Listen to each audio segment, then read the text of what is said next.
students, welcome to the online session or the subject of structural analysis. This subject of structural analysis is mainly for the student of structural engineering. Basically, in design of any kind of a structure, first of all, analysis is required to be done. If the analysis of the structure is done properly, then the design of the structure can be done properly. So basically, we can say that structural analysis is very important subject for the structural engineering students. So let's start with this important subject of structural analysis. So 3, 2, 1, let's start. Hello students, welcome to our session. In the previous session, we have discussed around the UVL, uniformly varying load, how its bending moment is calculated, how its shear force are calculated, and all the concepts related to centroid and all things we have discussed. Now, let's see an example of the uniformly varying load. Consider the given below figure, which is having the span of 4 meter. It is just like an overhanging beam, and it is having the span of 4 meter. The intensity, the maximum intensity is of 5000 Newton per meter. Okay. Considering at a distance x, that is the centroid will be at a distance x from B, and that is designated as D. Okay. So yes, this is the thing. So D equal to 5000 into x by 4. Okay. Because we are just taking the concept of similar triangles. So there are mainly two triangles, that BED and BCA. We are just taking the property, the fundamentals of the similar triangles. So the ratio is like DE by AC is equal to DP by BA. Okay. So finally, by taking the concept of similar triangles, we are getting the value of DE equal to 1250 into x. X is distance of centroid from the point B. Okay. So let's first find the shear forces. Shear force at D, at the D will be equal to minus 1 by 2 into x. We are just taking the area of the triangle BED. So half minus half into x into 1250. So altitude will be, the DE will be 1250 x, and the horizontal distance, the base is the x. So half base into altitude. So half into x into 1250 into x. So finally we are getting the shear force at D equal to minus 625 x square. Okay. Now moving towards the further, that is the shear force at B is equal to 0. So at their x is also 0. So shear force at A will be at a distance x is equal to 4. Okay. So we just have to, if you want to find the shear force at A, we just have to put the value of x is equal to 4 for A point. Okay. So just we got the value, that is minus 625 into x square, and we have the x value, that is equal to 4. So minus 625 into 4 square. Finally we are getting the shear force at point A equal to 10 kilonewton. Okay, it is in downward direction, and shear force will be also in a parabola. So you can see the diagram, the shear force diagram of 10 kilonewton meter.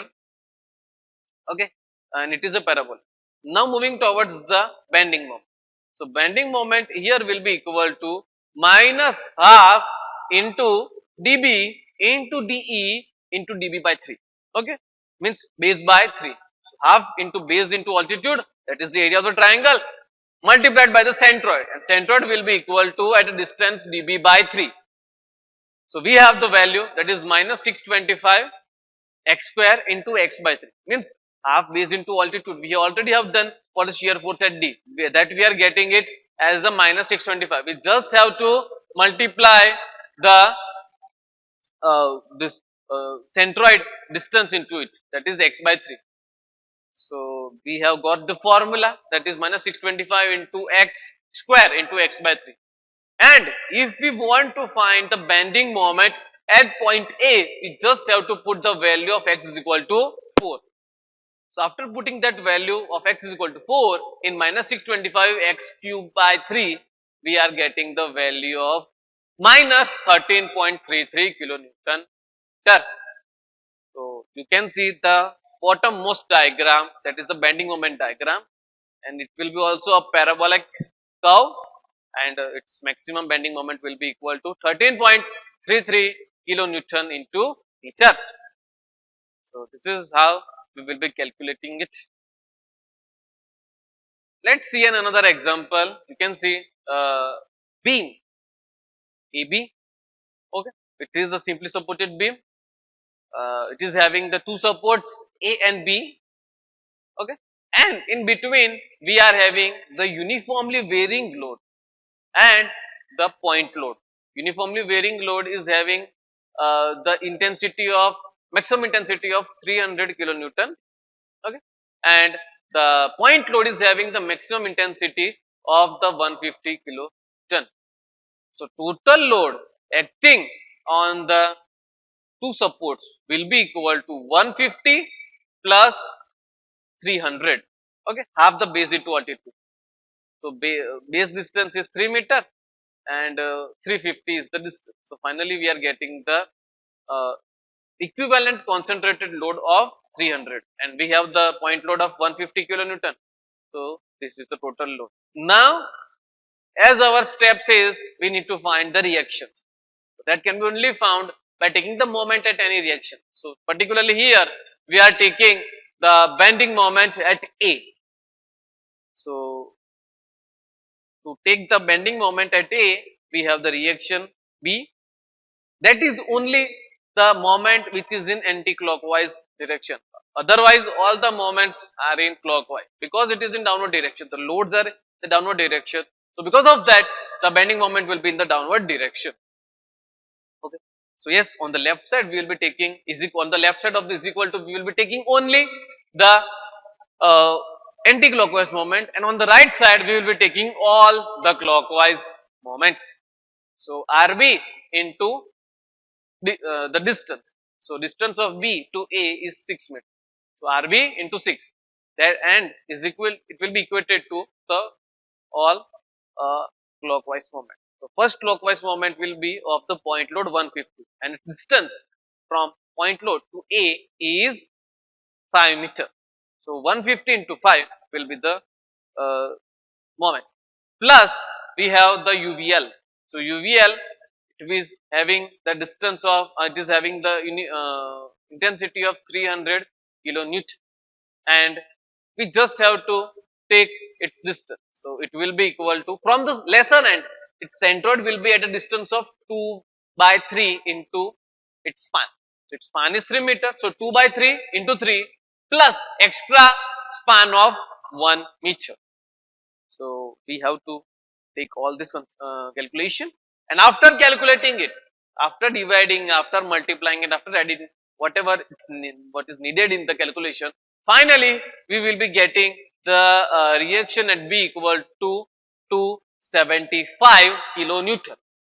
Okay, and we have got to 275 kilonewton. After that we have to subtract that 275 kilonewton from 150 plus 300, because that is a total load. So after subtracting the reaction from the total load, we will be getting the another reaction, that is the reaction at A. So finally we are getting 450 minus 275, that is equal to 175. So 175 is the final reaction at A. Reaction at B is 275. So these reactions are very much needed for our calculation of the shear force and bending moment. Okay. So now it's time for the shear force. So shear force at B, let's see it. So at shear force at B is in upward direction, the reaction is upward direction, that is equal to 275. So it is in positive direction. Moving from B to C, again there is no load, but at exact point C we are having the point load of 150 kilonewton. Okay, so at just left of the C, we are having the shear force of 275. But on just right, we have to subtract 150 from 270. Finally, we are getting the shear force at C equal to 125 kilonewton. That is nothing but the 275 minus 150. Okay. So at just right of C, we are getting the shear force of 125 kilonewton. After that, we have to move towards the point D. Again, there is nothing loading on the in between C and D. So again, it will be constant. So shear force at D will be also 125. After that, moving towards uh, the point E, there is a UVL. Okay, UVL is having the intensity of 300. So we just have to take its consideration. So it will be equal to shear force at E equal to 275 minus 150, that is 125 that we have got, minus 300. Its intensity is 300. So we have to subtract it. So finally we are getting the minus 175, because 125 minus 300 will be equal to minus 175, and it's negative sign. So it is in downward side of the central line. Okay, and again after that we have to move towards point A. So again in between E to A, there is no loading. So it will be constant toward just left of A, that is minus 175, and at exact A point we are having the reaction of 175 kilonewton. So finally, by adding 175 to the minus 175 value, at the end we will be reaching to 0 at the center point of A. In this way, we will be preparing the diagram of the shear. Okay. So let's see how we can make the shear force. So moving towards B, we have the positive shear force, that is equal to 275 kilonewton, and this upward direction. Moving towards the left side, that is C, again it will be constant, but exact at point C we are having the value of 125 kilonewton. So we will be moving a bit downward direction, but it is positive, so it is about the center line. Now moving towards point D, there will be no load. So again we are having the value of shear force equal to 125. Now moving towards D to E, we are having the uniformly varying load, and finally at E we are getting the value of 175. So we have to make a parabola accordingly, and at the E point we will be having the value of 170. Again moving towards E to A, the shear force will be constant, and exit at A point we are having the reaction of 175. So finally we will be reaching to the center line. Okay, so that is the thing. Now we required the point where the shear force was 0, because at this point the bending moment will be maximum. So here let's calculate it. So W will be equal to W into X by L, that is the intensity of the loading. Now we required an X, means the distance in the UVL at which the shear force was 0. So the intensity is 200 into X by 3. Okay, shear force at F is considered to be the 0. So minus 175, that is the shear force. Okay, plus 1 by 2 into 200 into X by 3 into X. So finally equating it to the 0, we are getting the X value equal to 2.29 meter. So we can say that at a distance 2.29 meter from D, we are getting the point of 0 force. Okay. So at that point of 0 shear force, bending moment will be maximum. So we have to find that bending moment. So let's start with the bending moment. So bending moment at A and bending moment at B will be again equal to 0, because they are the ends. The bending moment will be 0. Now talking about the bending moment at C. So at C we are only having the reaction. So the distance is 1 meter and the reaction is 175. So 275 into 1, and it is in the anti-clockwise direction from the right hand side of the joint. So it will be considered as a positive. So at C we are having the positive 275 kilonewton bending moment. Now we need to find the bending moment at D. So in between we are having means from B to D we are having the reaction and the loading. Reaction is of 275 kilonewton and the loading of 150 kilonewton. So let's see. So reaction, because of the reaction the bending moment is positive, and because of the loading the bending moment will be negative. So 275 into 2 means, because the distance from B to D is 2. So 275 into 2 minus 150 into 1. Okay, that is the bending moment. So finally we are getting the bending moment of 400 kilonewton meter, and it is in positive sign and it is above the center line. Now talking about the bending moment at E. So at E the bending moment will be equal to, like we can consider it from the right hand side, okay, sorry, left hand side. So Ra into 1 meter can be the bending moment, okay, and the bending moment here will be equal, like it is a clockwise direction from the left hand side of the joint. So 175 into 1, so we are having the 175 kilonewton meter bending moment at E. Okay, now it's time to find the bending moment at the zero shear force point, that is at point F.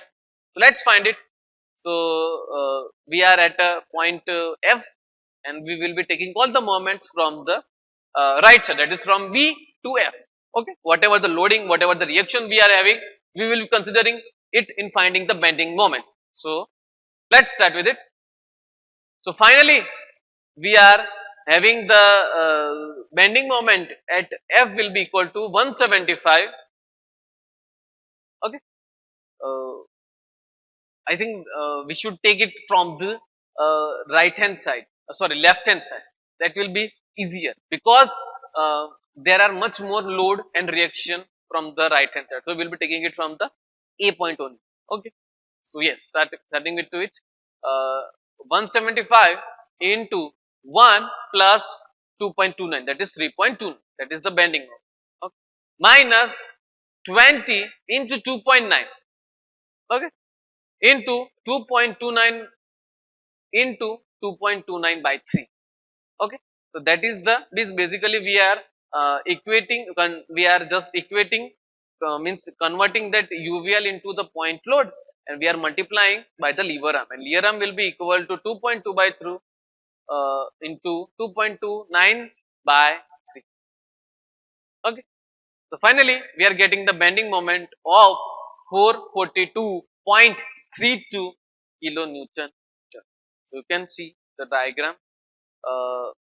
Only in the given diagram we only have the UVL, otherwise there is no load. So all the bending moment will be in slanting. From B to C we are having a slant, from C to A again we are having the slant, but moving from D to E we are having the UVL, and in UVL the bending moment will be in a parabolic curve. So you can see the parabolic curve of 442.32 kilonewton meter, and again at point E we are having 175 kilonewton, and it will be a slanting line. Okay, now it's time for an oblique or inclined load. You can see that whenever the load is at some point, means it is having an inclination with respect to horizontal surface, it is termed as the oblique or inclined load. Okay, so basically we need to find the components, because both the components are required for our calculation. Thrust and the tensions and the compression all can be considered only after taking the component. So horizontal component will be equal to P into cos theta, okay, and the vertical component is equal to P into sin theta, because the intensity is P kilonewton and the angle of inclination is theta. Okay, so that we will be considering. If the angle is not given, then we can use the Pythagoras theorem to find the angle. So there the horizontal component will be P into x A by C, and if we are want to consider vertical component, then it will be equal to P into B by C. C is the hypotenuse A is the horizontal component and B is the vertical component. So accordingly, we need to find. Okay. Okay. And after that, we will be considered this as the P sin theta is considered as the vertical component, and P into B by C is considered as the vertical component. P into A by C is considered as a horizontal component, and P into cos theta will be considered as the horizontal component. For the hinges, consider the vertical support reaction by the help of free body diagram and solve the regular process regularly. You will find at the UDL. At the hinges, you will be having the bending moment is 0. Okay. So we are keeping up to it. Let's see in next session different things. So here we are ending our session. Hope you have liked the session. We have discussed each and every topic in brief and also in detail. We have discussed each and every topic's practical application also. So thank you for attending the session. And if you have any kind of a doubt, if you have any kind of a query, then you can send me your doubts and queries in mail. My mail is in my YouTube channel. Do check into my YouTube channel, like it, share it, and again thank you for attending this session. See you in the next session. Thank you.